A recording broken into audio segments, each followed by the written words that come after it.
In this video, we'll demonstrate how to replace the odor filter in your GE Café Series Refrigerator.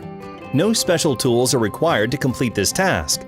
The odor filter is located in the upper left corner of the fresh food compartment. When it's time to replace the odor filter, you'll receive a reminder on your LCD display. We recommend replacing your odor filter every 6 months. First, remove the filter cover by sliding it towards the front of the refrigerator. Next, remove the old filter by pulling it out of the compartment. Now, remove your replacement filter from the plastic packaging.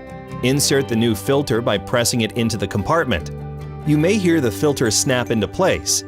Finally, replace the filter cover by sliding it back onto the housing. Make sure the front edge is flush against the refrigerator wall.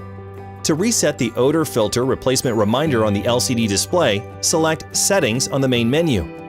Scroll until you see Odor Filter and press to select. Then press Reset. For genuine replacement parts, shop now at geapplianceparts.com and be sure to subscribe to our YouTube channel for the latest updates, recipes, and more.